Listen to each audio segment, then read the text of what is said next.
പ്രധാനമായിട്ടും ഈ പ്രസ് മീറ്റിൻ്റെ ഒരു കാര്യത്തിന് വിളിക്കാൻ കാര്യം കഴിഞ്ഞ ഒരു വർഷമായിട്ട് ശ്രീചിത്രയിൽ നടന്ന technology developments and technology transfer, അതുപോലെ തന്നെ ഈ ഇൻ്റലക്ച്വൽ പ്രോപ്പർട്ടി ഫയൽ, നമ്മൾ ഈ പല ടെക്നോളജികളുണ്ടെങ്കിലും നമ്മുടെ IP എന്ന് പറയുന്ന ഇൻ്റലക്ച്വൽ പ്രോപ്പർട്ടീസ് ഫയൽ ചെയ്യുക ഒരു വളരെ ഇമ്പോർട്ടൻ്റ്. എന്നാൽ മാത്രമേ അത് കൊമേഴ്സ്യൽ ടെക്നോളജി ആയിട്ട് വരുമ്പോഴത്തേക്കും അതിൻ്റെ ഓണർഷിപ്പ് കിട്ടുള്ളൂ. അപ്പം ഒരു നമ്മളൊരു ടെക്നോളജി ഡെവലപ്മെൻറ്റ് കഴിഞ്ഞതിന് ശേഷം അത് ഒരു ഇൻഡസ്ട്രിക്ക് കൊടുക്കുമ്പോഴത്തേക്കും തീർച്ചയായിട്ടും അവർ ആദ്യം ആയാലും നിങ്ങളുടെ IP നിങ്ങളുടെ ഓണർഷിപ്പ് ഉണ്ടോയെന്ന്. അപ്പോൾ ഈ കഴിഞ്ഞ വർഷം നടത്തിയ നമ്മളുടെ ഈ ഫയലിങ്ങുകൾ, അതിൻ്റെ അവാർഡിംഗ് ആണ് ഏറ്റവും പേറ്റൻറ്റ് അവാർഡ്. നമ്മൾ ഫയൽ ചെയ്യും, പക്ഷേ പിന്നെ അത് നമ്മുടെ പേറ്റൻറ്റ് ഓഫീസ് അവാർഡ് ചെയ്യും.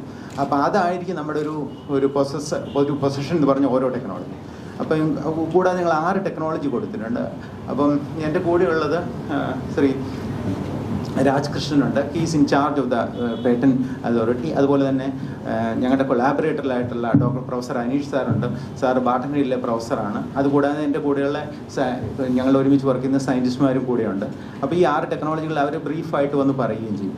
അപ്പോൾ ആദ്യമായിട്ട് ഈ എന്തുകൊണ്ടാണ് നമ്മുടെ ഈ പേറ്റൻറ്റിൽ ഞാൻ ഇൻട്രൊഡ്യൂസ് ചെയ്യാൻ പറയും. ഞാൻ doctor Harikrishna Varma, head of the biomedical technology in Poojappura campus. അപ്പോൾ ഞങ്ങളുടെ ഡയറക്ടർ പ്രൊഫസർ സഞ്ജയ് ബഹാരിയുടെ വളരെ ഉത്സാഹത്തിൽ നടക്കുന്ന പല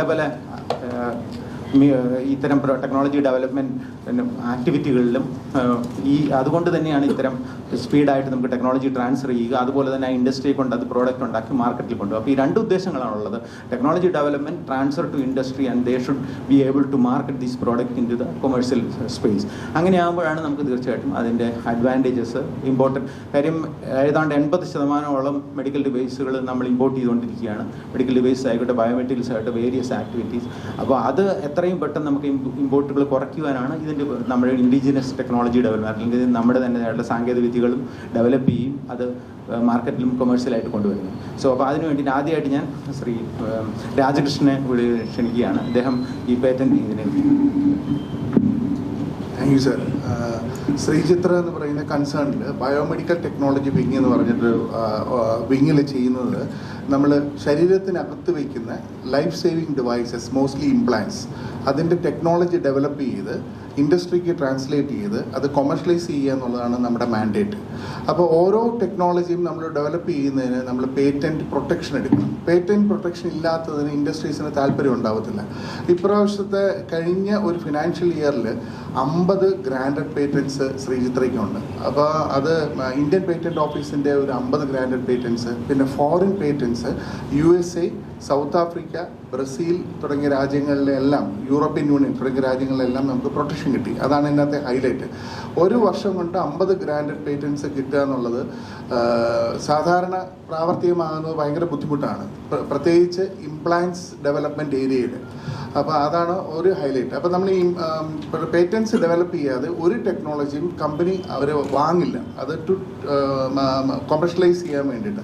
അപ്പം സാർ പറഞ്ഞ പോലെ ഒരു 80% നമ്മൾ ഈ ഇംപ്ലാന്റ്സിൻ്റെ ടെക്നോളജീസ് എല്ലാം നമ്മൾ ഇമ്പോർട്ട് ചെയ്യുകയാണ് ചെയ്തത്. അപ്പോൾ കോസ്റ്റ് എഫക്റ്റീവായിട്ട് ഈ ടെക്നോളജീസ് ഇന്ത്യൻ പബ്ലിക്കിന് ലഭിക്കുക എന്നുള്ളതാണ് ശ്രീചിത്രയുടെ ഒരു മാൻഡേറ്റ്. അപ്പോൾ ഈ പേറ്റൻറ്റ് ഫയലിംഗ് അതിൻ്റെ വളരെ അവിഭാജ്യമായ ഒരു ഘടകമാണ്.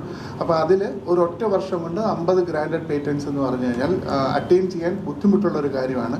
കഴിഞ്ഞ വർഷങ്ങളായിട്ടുള്ള മെഡിക്കൽ ഡിവൈസ് ഡെവലപ്മെൻറ്റിലെ സയൻറ്റിസ്റ്റ്, എഞ്ചിനീയേഴ്സിൻ്റെ കോൺട്രിബ്യൂഷൻ കൊണ്ടാണ് അത് സാധ്യമായത്. അതാണ് പ്രഥമ പ്രാധാന്യമുള്ള കാര്യം. പിന്നെ നമ്മൾ ഈ വർഷം ടെക്നോളജീസ് ട്രാൻസ്ഫർ ചെയ്യുന്നതിനെ കുറിച്ച് ഡീറ്റെയിൽഡായിട്ട് അതാത് PIs, അതായത് ചെയ്ത ടെക്നോളജി ഡെവലപ്പേഴ്സ് വന്ന്, ക്രിയേറ്റേഴ്സ് വന്ന് ഇവിടെ സംസാരിക്കും. എൻ്റെ പേര് രാജ്കൃഷ്ണ എന്നാണ്, രാജ്കൃഷ്ണ രാജൻ. ഞാനാണ് ഇൻ്റലക്ച്വൽ പ്രോപ്പർട്ടി റൈറ്റ് സെൽ ശ്രീചിത്രയെ നോക്കുന്നത്. നന്ദി, നമസ്കാരം. വെർച്വൽ റിയാലിറ്റി ടൂൾ ഉണ്ടാക്കിയിട്ടുണ്ട്. അതെന്താ വെച്ച് കഴിഞ്ഞാൽ നമുക്ക് CT MRI ഇമേജസ് നമുക്ക് നമ്മുടെ സോഫ്റ്റ്വെയർ ലോഡ് ചെയ്ത് കഴിഞ്ഞ് കഴിഞ്ഞാൽ ഡെപ്ത് പെർസെപ്ഷനോടുകൂടി നമുക്കത് കാണാൻ പറ്റും 3D ഗ്ലാസ് ഉപയോഗിച്ചിട്ട്. അത് നമ്മൾ ബാട്ടൺ ഹിൽ എഞ്ചിനീയറിംഗ് കോളേജും നമ്മളും കൂടെ ചേർന്ന് സംയുക്തമായി ഡെവലപ്പ് ചെയ്തെടുത്ത സോഫ്റ്റ്വെയറാണ്. അപ്പോൾ അത് ഫ്രീലി അവൈലബിൾ സോഫ്റ്റ്വെയർ വെച്ച് നമ്മൾ ഡെവലപ്പ് ചെയ്തതാണ്.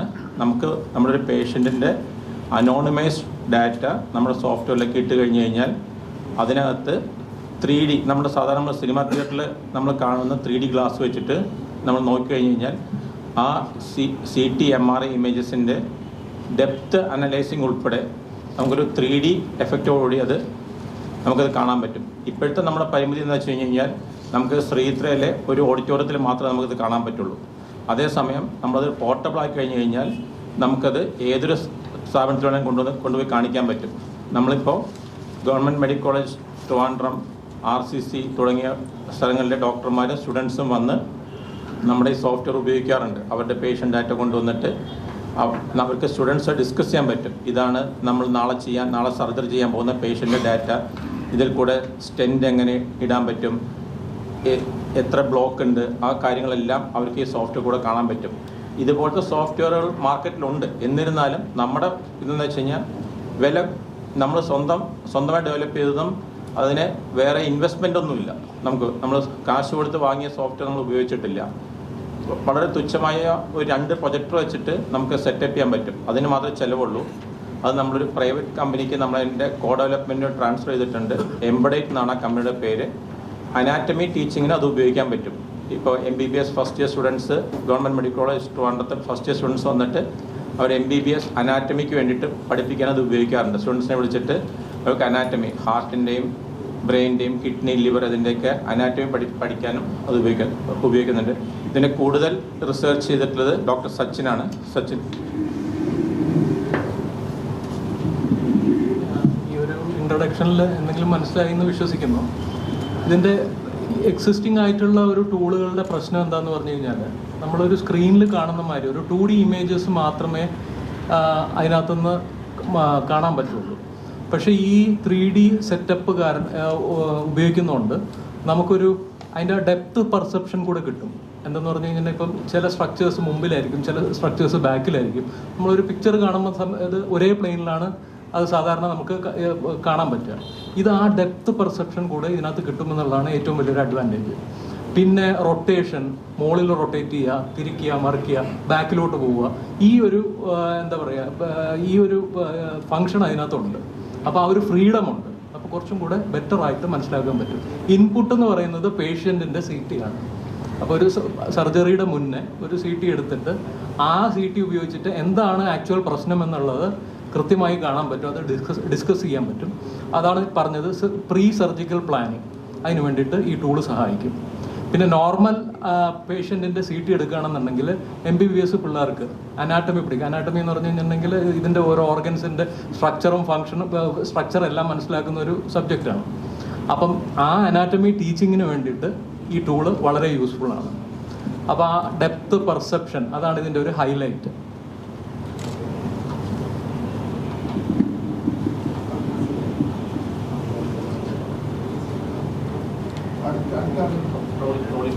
ഈ ട്രോളിയും കൂടെ കഴിഞ്ഞു.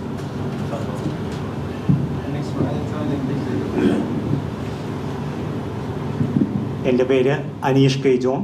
ഞാൻ ഗവൺമെൻറ് എഞ്ചിനീയറിംഗ് കോളേജ് ബാർട്ടൺ ഹില്ലിലെ മെക്കാനിക്കൽ ഡിപ്പാർട്ട്മെൻറ്റ് അസിസ്റ്റൻറ്റ് പ്രൊഫസറാണ്. നമുക്ക് ശ്രീജിത്ത് തിരുനാൾ ഇൻസ്റ്റിറ്റ്യൂട്ട് ഓഫ് മെഡിക്കൽ സയൻസുമായിട്ട് ചേർന്ന് നമ്മുടെ കോളേജിലെ സ്റ്റുഡൻസ് വർക്ക് ചെയ്യുന്നുണ്ട്. ആദ്യമായിട്ടാണ് ഇത്രയും എലാബറേറ്റ്, പല MOUs ഒക്കെ ഉണ്ടെങ്കിലും ഇത്രയും എലാബറേറ്റ് ആയിട്ട് ഒരു ഹോസ്പിറ്റലിൻ്റെ ഇഷ്യൂസ് മനസ്സിലാക്കിയും അവിടുത്തെ ഡോക്ടേഴ്സും സ്റ്റുഡൻസ് എഞ്ചിനീയറിംഗ് കോളേജസിലെ സ്റ്റുഡൻസുമായിട്ട് ഒരുമിച്ച് ചേർന്ന് വന്ന് ഇത്രയും നല്ലൊരു രീതിയിൽ സമൂഹത്തിന് പ്രയോജനപ്രദമായിട്ടുള്ള രീതിയിലേക്ക് ടെക്നോളജിയെ കൺവേർട്ട് ചെയ്യാൻ പറ്റും എന്നുള്ളതിൻ്റെ വളരെ വ്യക്തമായിട്ടുള്ള ഒരു ഉദാഹരണമാണ് ഞങ്ങൾക്ക് ഇവിടെ നിങ്ങളുടെ മുമ്പിൽ പ്രസൻറ്റ് ചെയ്യാനായിട്ടുള്ളത്. ഏകദേശം കഴിഞ്ഞ 1.5 വർഷമായിട്ട് സ്റ്റുഡൻസും ഹോസ്പിറ്റൽസിലുള്ള ഡോക്ടേഴ്സും സയൻറ്റിസ്റ്റുമായിട്ടൊക്കെ സംസാരിച്ച് കഴിഞ്ഞ് ഏകദേശം 19 പേറ്റൻസ് കോളേജിലെ സ്റ്റുഡൻസ് ഫയൽ ചെയ്തിട്ടുണ്ട്. കോളേജിലെ സ്റ്റുഡൻസ് എന്ന് വെച്ച് കഴിഞ്ഞാൽ ഏകദേശം 4 വർഷം BTech പഠിക്കുന്നതായിട്ടുള്ള സ്റ്റുഡൻസിൻ്റെ ജീവിതത്തിൽ ഒരു പേറ്റൻറ്റ് എന്നൊക്കെ പറയുന്നത് തന്നെ വലിയ കാര്യമാണ്. അവിടാണ് ഏകദേശം 5ഉം 6ഉം പേറ്റൻസ് വരെ ഫയൽ ചെയ്തിട്ടുള്ള സ്റ്റുഡൻസ് ഉള്ളത്. ഞങ്ങളുടെ ഈ വർഷം പാസ് ഔട്ട് ആകുന്ന മെക്കാനിക്കൽ സ്റ്റുഡൻസിൻ്റെ ഇടയിൽ ഏകദേശം 74 സ്റ്റുഡൻസിൻ്റെ അകത്ത് 38 സ്റ്റുഡൻസും SCT IMSTയുമായിട്ട് ചേർന്നിട്ട് പേറ്റൻസ് ഫയൽ ചെയ്തിട്ടുണ്ട്. അത് സ്റ്റുഡൻസിനെ സംബന്ധിച്ച് വലിയൊരു അച്ചീവ്മെൻ്റ് ആണ്. കാരണം ഒരു സമൂഹത്തിൽ ഉണ്ടാകുന്ന പ്രശ്നങ്ങളെ എങ്ങനെ അവർ പഠിച്ച രീതിയിലേക്ക് കൺവേർട്ട് ചെയ്യാമെന്ന് ആദ്യമായിട്ട് ശരിക്കും സ്റ്റുഡൻസ് ഇറങ്ങിച്ചെന്ന് വ്യക്തമായിട്ട് പരിശോധിക്കുന്നതായിട്ടുള്ള ഒരു സവിശേഷതമായിട്ടുള്ള ഒരു കാര്യമായിരുന്നു ഈ വർഷം നടന്നത്. അതിൻ്റെ അകത്ത് സ്റ്റുഡൻസ് വളരെയധികം വിജയിച്ചു. ഡോക്ടേഴ്സിൻ്റെയും സയൻറ്റിസ്റ്റിൻ്റെയും ഒക്കെ വളരെയധികം സപ്പോർട്ട് അതിൻ്റെ അകത്തുണ്ടായിരുന്നു. ഈ വർഷം പറയുവാനായിട്ടുള്ള ഒരു കാര്യം, ഒരു ഡോക്ടർ വന്ന് പറഞ്ഞു അവർക്ക് പേഷ്യൻസിനെ 2ാം നിലയിലോട്ട് ട്രോളിയിൽ കയറ്റിക്കൊണ്ട് പോകുവാനായിട്ടൊക്കെ പ്രയാസമുണ്ട്. അതിന് പറ്റുന്നതായിട്ടുള്ള ഒരു സൊല്യൂഷൻ, ഒരു ഇലക്ട്രിക് വെഹിക്കിളോ അങ്ങനെ എന്തെങ്കിലും ഒന്നുണ്ടാക്കി തരാമോ എന്ന് ചോദിച്ച് ആ ചോദ്യത്തിൽ നിന്നാണ് പിന്നീട് സ്റ്റുഡൻസ് അവരുടെ ഇന്നോവേഷൻസിലോട്ട് കടന്നു കയറിയത്. അപ്പോൾ സ്റ്റുഡൻസ് നോക്കി ഏത് ട്രോളി വന്നു കഴിഞ്ഞാലും അതിനെ പുഷ് ചെയ്യാൻ പറ്റുന്ന ഒരു ട്രോളി ഇ ഡ്രൈവ് അവർ ഡിസൈൻ ചെയ്യുകയും ആ ഡിസൈന് പിന്നീട് പേറ്റൻറ്റ് ഫയൽ ചെയ്യുകയും 2 ഇൻസ്റ്റിറ്റ്യൂട്ടും, അതായത് SCT IMSTയും ബാർട്ടൺ ഹിൽ എഞ്ചിനീയറിംഗ് കോളേജും പേറ്റൻറ്റ് ഫയൽ ചെയ്യുകയും അത് പിന്നീട് 3ാമതൊരു ഇൻഡസ്ട്രിക്ക് അത് കൊടുക്കുകയും അവരത് ഡെവലപ്മെൻറ്റ് ക്വയാസിസ് എന്ന് പറയുന്ന ആ കമ്പനി അത് അതിൻ്റെ ഫർദർ പ്രോസസ്സിലേക്ക് മുമ്പോട്ട് പോവുകയും ചെയ്യുന്നു. ആദ്യമായിട്ടാണ് ഒരു മെഡിക്കൽ ഇൻസ്റ്റിറ്റ്യൂട്ടും ഒരു എഞ്ചിനീയറിംഗ് കോളേജും അതിനുശേഷം ഒരു ഇൻഡസ്ട്രിയും കൂടെ ചേർന്നിട്ടൊരു ട്രയാങ്കിൾ ഫോർമേഷൻ, അതായത് ടെക്നോളജി എങ്ങനെ പൂർണ്ണമായിട്ടുള്ള രീതിയിലേക്ക് കൺവേർട്ട് ചെയ്യാം എന്നുള്ള ഇത് വരുന്നത്. അത് വളരെയധികം അപ്രീഷിയേറ്റബിൾ ആയിട്ടുള്ള ഒരു കാര്യം തന്നെയാണ്. ട്രോളിയെ കുറിച്ച് 2 വാക്ക് പറയാം. വളരെ സ്റ്റീപ്പായിട്ടുള്ള റാമ്പിലേക്കൊക്കെ പേഷ്യൻസിനെ വഹിച്ചുകൊണ്ട് പോകുവാനായിട്ട് 1ഓ 2ഓ ആൾക്കാർ ട്രോളി ഉന്തിക്കൊണ്ട് പോകണമായിരുന്നു. അതിന് അസിസ്റ്റ് ചെയ്യുവാനായിട്ടുള്ള ഒരു ബാറ്ററി സിസ്റ്റം കണക്ട് ചെയ്യുന്നതായിട്ടുള്ള ഒരു ഡ്രൈവ് ഇതുമായിട്ട് അറ്റാച്ച് ചെയ്ത് കഴിഞ്ഞാൽ നമ്മൾ സ്കൂട്ടർ ഓടിക്കുന്ന പോലെ അല്ലെങ്കിൽ ചെറിയ രീതിയിൽ ആക്സിലറേറ്റർ കൊടുത്തു കഴിഞ്ഞാൽ ഇത് മുമ്പോട്ട് പോകുന്നതായിട്ടുള്ള അസിസ്റ്റ് ചെയ്യുന്നതായിട്ടുള്ള ഒരു ഡിവൈസാണ്. ഇതിന് സ്പീഡ് കൺട്രോളറുണ്ട്. ഒരു പരിധിക്കപ്പുറം സ്പീഡിൽ പോകാനായിട്ട് പറ്റില്ല. റാമ്പ് വളരെ സ്റ്റീപ്പായിട്ടുള്ള സിസ്റ്റം പോകുവാനായിട്ടുള്ള കാര്യങ്ങളെല്ലാം അത് ചെയ്തിട്ടുണ്ട്. അത് നമ്മൾ പല പ്രാവശ്യം ഹോസ്പിറ്റൽസിൽ ചെക്ക് ചെയ്തു, വിജയിച്ചായിട്ട് കണ്ടായിരുന്നു. അതിനുശേഷമാണ് നമ്മൾ ഇൻഡസ്ട്രിയിലേക്ക് കൊടുത്തിരിക്കുന്നത്. എല്ലാവർക്കും നമസ്കാരം. എൻ്റെ പേര് ശരത് എസ് നായർ. ഞാൻ ശ്രീത്ര ഇൻസ്റ്റിറ്റ്യൂട്ടിലെ ബയോമെഡിക്കൽ ടെക്നോളജി വിങ്ങിലെ സയൻറ്റിസ്റ്റ് ആയിട്ട് വർക്ക് ചെയ്യുന്നു. ഞങ്ങൾ ഈ വർഷം രൂപകൽപ്പന ചെയ്ത ഒരു ഉപകരണം നമുക്ക് എല്ലാവർക്കും വളരെയധികം അറിയാവുന്ന ഒരു മെഡിക്കൽ പ്രോബ്ലത്തിന് ഒരു സൊല്യൂഷനായിട്ടുള്ളതാണ്.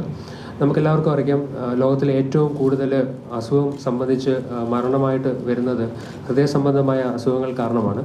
അതിൽ ഒരു പരിധിവരെ മോസ്റ്റ് ഓഫ് ദി ആൾക്കാർക്കും ഹൃദയ സംബന്ധമായ അസുഖം എന്ന് പറയുമ്പോൾ അവരുടെ രക്തധമനികളിൽ രക്തം കട്ട പിടിക്കുകയോ അല്ലെങ്കിൽ ബ്ലോക്ക് ഉണ്ടാവുകയോ ചെയ്തിട്ട് അതുവഴി ഹൃദയത്തിലേക്കുള്ള രക്തം ഒഴുക്ക് കുറയുന്നതാണ്.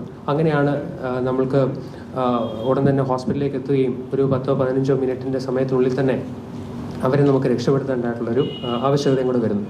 ഇപ്പോൾ ഹോസ്പിറ്റലിൽ അങ്ങനെ എത്തിപ്പെടുന്ന ഒരു പേഷ്യൻറ്റിന് സ്റ്റെൻറ്റ് ഇടുന്ന ഒരു രീതിയാണ് ഇപ്പോൾ ഉള്ളത്. അതിന് ഉപയോഗിക്കുന്ന ആ ഒരു പ്രൊസീജിയറിന് പറയുന്ന പേരാണ് ആൻജിയോഗ്രാഫി അല്ലെങ്കിൽ ആൻജിയോപ്ലാസ്റ്റി. ആൻജിയോഗ്രാഫി ചെയ്യുന്നു, അതിനുശേഷം ബ്ലോക്ക് എവിടെയാണെന്ന് കണ്ടെത്തുന്നു, അതിനുശേഷം ആൻജിയോപ്ലാസ്റ്റി എന്ന് പറഞ്ഞ പ്രൊസീജിയർ ഉപയോഗിച്ചിട്ട് ഈ ബ്ലോക്കിനെ മാറ്റുകയോ അല്ലെങ്കിൽ അവിടെ ഒരു സ്റ്റെൻറ്റ് ഇടുകയോ ചെയ്യുന്നു. പക്ഷേ ഈ ഇപ്രകാരമുള്ളൊരു പ്രൊസീജിയർ വളരെ പെട്ടെന്ന് കൃത്യമായ രീതിയിൽ ചെയ്യേണ്ടതായിട്ടുണ്ട്. അതിനാദ്യം ബ്ലോക്ക് എവിടെയാണെന്ന് കണ്ടെത്തണം. അതാണ് ഡോക്ടറിൻ്റെ മുന്നിലുള്ള ആദ്യത്തെ ഒരു ചലഞ്ച്. അത് കണ്ടെത്തുന്നതിന് വേണ്ടിയിട്ട് എക്സ്റേ മെഷീൻസിൻ്റെ സഹായത്തോടുകൂടി ഒരു ഹൈലി ഡെൻസറായിട്ടുള്ള ഐഡിൻ ഉപയോഗിച്ചിട്ടുള്ള ഒരു ദ്രാവകം രക്തക്കുഴലിലേക്ക് നമ്മൾ ആദ്യം ഇഞ്ചെക്ട് ചെയ്യുകയാണ് ചെയ്യുന്നത് ഡോക്ടേഴ്സ്. അത് ഇഞ്ചെക്ട് ചെയ്യുമ്പോൾ ഈ ഐഡിൻ സൊല്യൂഷൻ പോയ സ്ഥലങ്ങളിൽ എല്ലാം തന്നെ നമുക്ക് എക്സ്റേയുടെ സഹായത്തോടുകൂടി ആ രക്തക്കുഴലിൻ്റെ നമുക്ക് കാണാനായിട്ട് സാധിക്കും. അപ്പോൾ ഇങ്ങനെ കാണുന്ന ഒരു എക്സ്റേ ഇമേജിനെയാണ് ആൻജിയോഗ്രാഫിക് ഇമേജ് എന്ന് പറയുന്നത്. അതിൽ ഏതെങ്കിലും ഒരു രക്തക്കുഴലിൽ ഒരു ബ്ലോക്ക് ഉണ്ടെങ്കിൽ അങ്ങോട്ടത്തേക്ക് രക്തം സഞ്ചരിക്കത്തില്ല. അപ്പോൾ അവിടെ ഈ പറഞ്ഞ ഐഡിൻ സൊല്യൂഷന് സഞ്ചരിക്കത്തില്ല. അവിടെ ബ്ലോക്ക് ഉണ്ടെന്നുള്ളത് അവർക്ക് കണ്ടെത്താനും പറ്റുന്നു. ഉടൻ തന്നെ അവിടത്തേക്ക് വേണ്ടുന്ന ബ്ലോക്കിനെ റിമൂവ് ചെയ്യാനായിട്ടുള്ള കാര്യങ്ങൾ അവർ ചെയ്യുകയാണ് ചെയ്യുന്നത്. പക്ഷേ ഇപ്പോൾ നിലവിൽ ഈ പറയുന്ന ഐഡിൻ സൊല്യൂഷൻ രക്തത്തിൻ്റെ സമ്മർദ്ദത്തിന് എതിരെ രക്തത്തിലേക്ക് കടത്തിവിടുന്നത് ഒരു മാനുവൽ പ്രോസസ്സ് വഴിയാണ്. അത് ഒരു സിറിഞ്ചിൻ്റെ സഹായത്തോടുകൂടി അവർ വളരെ ബുദ്ധിമുട്ടി മൾട്ടിപ്പിൾ തവണ അത് കൊടുത്തിട്ടാണ് ഈ ബ്ലോക്ക് എവിടെയാണെന്ന് കണ്ടുപിടിക്കുന്നത്. അപ്പോൾ ഒരു ബ്ലോക്ക് മാത്രമായിരിക്കത്തില്ല ഒരു പേഷ്യൻ്റ് ഉണ്ടാകുന്ന, ഒന്നിൽ കൂടുതൽ ബ്ലോക്ക് ഉണ്ടാവും. അപ്പോൾ വളരെ പെട്ടെന്ന് തന്നെ ഇത് ചെയ്തെടുക്കണം എന്നുണ്ടെങ്കിൽ ഇതിന് ഒരു ഓട്ടോമേറ്റഡ് ആയിട്ടുള്ള ഒരു സംവിധാനം ഉണ്ടെങ്കിൽ അത് നല്ലതാണെന്നുള്ള ഞങ്ങളുടെ ശ്രീത്രയിലെ കാർഡിയോളജിസ്റ്റുകളായിട്ടുള്ള doctor Bijulal, doctor Harikrishnan, doctor Sanjay മുതലായ വളരെ പ്രഗത്ഭരായിട്ടുള്ള കാർഡിയോളജിസ്റ്റുകളുടെ നിർദ്ദേശപ്രകാരം, അഡ്വൈസ് പ്രകാരം ശ്രീത്രയിലെ ബയോമെഡിക്കൽ ടെക്നോളജി വിങ്ങിൽ ഒരു ഓട്ടോമാറ്റിക് കോൺട്രാസ്റ്റ് ഇഞ്ചക്ടർ എന്ന് പറയുന്ന ഒരു ഉപകരണം നമ്മൾ ഡെവലപ്പ് ചെയ്തു കഴിഞ്ഞ വർഷം. ആ ഉപകരണം നമ്മൾക്ക് ICUവിൽ ഈ ആൻജിയോഗ്രാഫിയൊക്കെ ചെയ്യുന്ന സ്ഥലത്ത് ഉപയോഗിക്കാൻ പറ്റുന്ന രീതിയിലുള്ള ഒരു സ്റ്റെറിലിറ്റിയിലുള്ള ഒരു ഉപകരണമാണ്. അത് വളരെ വില കുറഞ്ഞ, വളരെയധികം റേറ്റ് കുറവായിട്ടുള്ള ചില കൺസ്യൂമേഴ്സ് ഉപയോഗിച്ച് നമുക്ക് ഡോക്ടറിന് അന്നേരം തന്നെ സജ്ജീകരിക്കാനായിട്ട് സാധിക്കും. അതിൽ 2 പാർട്ടുകളുണ്ട്. ഒരു പാർട്ട് ഹോസ്പിറ്റലുകളുടെ എക്യുപ്മെൻറ്റിൻ്റെ ഭാഗമായിട്ട് മാറുന്നതും മറ്റൊന്ന് ഒരു കൺസ്യൂമബിളായിട്ട് ഓരോ പേഷ്യൻറ്റിനും മാറ്റി ഇടേണ്ടതായിട്ടുള്ള ഒരു പാർട്ടാണ്. ഇത് രണ്ടും കൂടെ ചേർന്ന ഒരു ഉപകരണം വളരെ ചെറിയ ഒരു ഫിംഗർ പുഷിൽ നമുക്ക് അതിനെ പ്രവർത്തിപ്പിക്കാനായിട്ട് സാധിക്കുന്നു. അത് പ്രകാരം അത് വർക്ക് ചെയ്യുന്ന സമയത്ത് സാധാരണഗതിയിൽ മാനുവലി നമ്മുടെ മസിൽ പവർ ഉപയോഗിച്ച് ക്ലിനീഷ്യൻ ചെയ്യേണ്ട ജോലി വളരെ ഓട്ടോമേറ്റ് ചെയ്ത് കൃത്യമായ രീതിയിൽ കൃത്യ അളവിൽ വളരെ പെട്ടെന്ന് തന്നെ മനുഷ്യ ശരീരത്തിലേക്ക് നമുക്ക് ഐഡിൻ സൊല്യൂഷൻ എത്തിക്കാനും ബ്ലോക്ക് എവിടെയാണെന്ന് കണ്ടെത്താനും ഇമ്മീഡിയറ്റ്ലി അവർക്ക് ആൻജിയോപ്ലാസ്റ്റിയോ മറ്റെന്തെങ്കിലും പ്രൊസീജിയർ ചെയ്ത് പേഷ്യൻറ്റിനെ രക്ഷപ്പെടുത്താനായിട്ടും സാധിക്കുന്നു. ഇപ്പം ഈ ഉപകരണം ഇപ്പോൾ സൈറിക്സ് ഹെൽത്ത് കെയർ പ്രൈവറ്റ് ലിമിറ്റഡ് എന്നുള്ള കൊച്ചി ബേസ്ഡ് ആയിട്ടുള്ള ഒരു കമ്പനിക്കാണ് അതിൻ്റെ ടെക്നോളജി ട്രാൻസ്ഫർ ചെയ്തിട്ടുള്ളത്. അവർ ഉടൻ തന്നെ അത് കൊമേഴ്ഷ്യലൈസ് ചെയ്യും എന്നുള്ള ഒരു കാര്യത്തിലേക്കാണ് ഞങ്ങൾ അറിയുന്നത്. ഇത്രയും പെട്ടെന്ന് തന്നെ അത് പേഷ്യൻസിലേക്ക് എത്തിക്കാനായിട്ടുള്ള ശ്രമം അവരുടെ ഭാഗത്തു നിന്നും ഞങ്ങളുമായിട്ട് ചേർന്ന് ഉണ്ടാകുമെന്ന് പ്രതീക്ഷിക്കുന്നു. Thank you. So, good afternoon to everyone. I'll talk in English because my Malayalam is pretty weak on this. So, so we have worked out on Chitra Peacock retractor. So this retractor is especially useful in the cases of brain surgery where the tumor is deep located in the brain. And therefore we need some instrument to take it out. Usually what the instrument as of now, which is used in surgical domain, is a single blade retractor, which usually doesn't give a good amount of accessibility and the exposure to a surgeon. Therefore it is difficult to remove that tumor from the brain. So what we did is, in order to optimize the exposure area and accessibility, we have worked out on new retractor. The name is Chitra Peacock retractor. So this retractor is 360-degree expansion mechanism, which will allow the expansion of cavity from a small diameter to a large diameter in 360-degree environment. Initially, this particular retractor was designed for a brain tumor, but later we understood the application, it has broader application. Application goes to the other general surgeries, and then even it can go for MIS, which is minimal invasive surgeries, etc. And this particular technology is also transferred to one of the industry partner called South Indian Surgical Private Limited, Cisco Chennai. When they saw this particular mechanism, they were very much interested, and immediately they said, okay, we want to put this particular retractor in the market. So currently they have also funded some amount of money to do a further testing, and we hope that this particular device will come in the market in another 1 or 2 years. So with this, I thank you all of you for coming and listening to us. ഇതിനെക്കുറിച്ച് പറയാനാണ് ഞങ്ങൾ ഇവിടെ വന്നത്. എൻ്റെ പേര് അനിൽകുമാർ. ഈ പുതിയ technology മനുഷ്യ ശരീരത്തിൽ എന്തെങ്കിലും അവയവത്തിന് എന്തെങ്കിലും കുഴപ്പം വരുമ്പോൾ ആ ഒരു അവയവം ഫങ്ഷൻ ചെയ്യാതെ വരും, അത് പ്രവർത്തനരഹിതമാകുമ്പോൾ നമുക്കൊരു ഓപ്ഷനേ ഉള്ളൂ, വേറൊരു ഡോണർ ഓർഗൻ, ഒരു അവയവദാനത്തിൽ നിന്ന് കിട്ടുന്ന അവയവം മാറ്റിവെക്കും. അപ്പം അങ്ങനെ വരുമ്പോൾ ഒരു അവയവം അവിടെ അവൈലബിൾ ആയിരിക്കണം, അത് റെഡി ആയിട്ട് അവൈലബിൾ ആയിരിക്കും. അങ്ങനെ വരാത്തപ്പോൾ വെയിറ്റിംഗ് ലിസ്റ്റ് കൂടി വരും. അപ്പോൾ അങ്ങനെ വരുമ്പോൾ സമയത്ത് ഏതെങ്കിലും ഓൾട്ടർനേറ്റീവ് മെത്തേഡ്, ബദൽ സംവിധാനം വഴി നമുക്കൊരു അവയവം കൃത്രിമമായി നിർമ്മിച്ചെടുക്കാൻ പറ്റുമോ എന്നുള്ളതാണ് ഈ ഗവേഷണം. അതിന് ഇപ്പം വളരെ കോമൺ ആയിട്ട് കേൾക്കുന്ന ഒരു ടെക്നോളജി ഉണ്ട്, 3D പ്രിൻറ്റിങ്. ഒരു ഡിസൈൻ ഉണ്ടെങ്കിൽ നമുക്ക് ആ വസ്തു ഉണ്ടാക്കിയെടുക്കാം ഒരു പ്രിൻ്റർ മതി. എന്നാൽ ഇതേ ടെക്നോളജി ഉപയോഗിച്ച് നമുക്ക് അവയവങ്ങൾ പോലെയുള്ള, അതായത് ജീവനുള്ള പ്രവർത്തനക്ഷമതമായിട്ടുള്ള അവയവങ്ങൾ ഉണ്ടാക്കിയെടുക്കാൻ പറ്റുമെന്നുള്ളതാണ് ഈ ഒരു ടെക്നോളജി. ആ ടെക്നോളജി പറയുന്ന പേരാണ് 3D ബയോ പ്രിൻറ്റ്. കാരണം പ്രിൻ്റ് ചെയ്തെടുക്കുന്നത് ഒരു അവയവമോ ഒരു അവയവത്തിൻ്റെ ഭാഗമോ ആയിരിക്കും. അത് ആ അവയവത്തിൻ്റെ പ്രവർത്തനം ചെയ്യുകയും ചെയ്യണം. അതിന് വേണ്ടിയിട്ട് പ്രിൻറ്റിംഗ് ആണ്, അതുകൊണ്ട് തന്നെ അതിന് ഇങ്ക് വേണം. ഇങ്ങനെ ഉപയോഗിക്കുന്ന ഇങ്കിനെ പറയുന്നതാണ് ബയോ ഇങ്ക്. കാരണം അതിനകത്ത് സെല്ല് കാണും, കോശങ്ങൾ കാണും, ശരീരത്തിലെ കോശങ്ങൾ കാണും, അതിന് വളരാൻ ആവശ്യമായിട്ടുള്ള ന്യൂട്രിയൻസ് കാണും. പിന്നെ ഒരു മെയിനായിട്ട് ഒരു ഹൈഡ്രോജൽ എന്ന് പറഞ്ഞൊരു വസ്തുവും കാണും. അതിനെക്കുറിച്ച് അതിനെ വിളിക്കുന്ന പേര് ജൽമ എന്നാണ്. അതിനെക്കുറിച്ച് ഡോക്ടർ ഷൈനി പറയുന്നത്. ഹലോ, എൻ്റെ പേര് ഡോക്ടർ ഷൈനി വേലായുധൻ. അപ്പം ഈ ഒരു ജൽമ എന്ന ഒരു വസ്തു നമ്മൾ ശ്രീചിത്രയിൽ ഡെവലപ്പ് ചെയ്തെടുത്തതാണ്. അപ്പോൾ നമ്മളിതിന് ഉപയോഗിച്ചിരിക്കുന്ന ബേസ് പോളിമർ ജലാറ്റിനാണ്. ഈ ജലാറ്റിൻ എന്ന വസ്തു പെട്ടെന്ന് തന്നെ വെള്ളത്തിൽ അലിഞ്ഞു പോകും. അപ്പോൾ ഈ പ്രിൻ്റ് ചെയ്ത് കഴിഞ്ഞതിന് ശേഷം ഇതിനെ സ്റ്റെബിലൈസ് ചെയ്യേണ്ട ഒരു ആവശ്യമുള്ളത് കൊണ്ട് നമ്മളിതിനെ കെമിക്കലി മോഡിഫൈ ചെയ്ത് അതിനെ ജൽമ എന്നുള്ള രൂപത്തിലാക്കി. പിന്നെ ഒരു മൊത്തമായൊരു ഫോമുലേഷൻ സ്റ്റെബിലൈസ് ചെയ്യുന്ന നേരത്ത് നമ്മൾ അൾട്രാ വയലറ്റ് രശ്മികളാണ് അടിക്കുന്നത്. ഈ അൾട്രാ വയലറ്റ് രശ്മികൾ അടിക്കുമ്പം ഇതിൻ്റെ ഉള്ളിലുള്ള കോശങ്ങൾ നശിച്ചു പോകരുത്. അതിന് വേണ്ടിയിട്ടുള്ള ഒരു പുതിയ ഒരു വസ്തു കൂടി ആഡ് ചെയ്തിട്ടാണ് നമ്മുടെ ഫോമുലേഷൻ. അതാണ് ഞങ്ങളുടെ IP. അപ്പം ഈ ഒരു ടെക്നോളജി നമ്മൾ സ്കയർ പ്രൈവറ്റ് ലിമിറ്റഡിന് കൈമാറിയിട്ടുണ്ട്. അപ്പം ഭാവിയിൽ ഇത് ഈ ഓർഗൻ റീപ്ലേസ്മെൻറ്റിനൊക്കെ ചിലപ്പോൾ സഹായമാകും.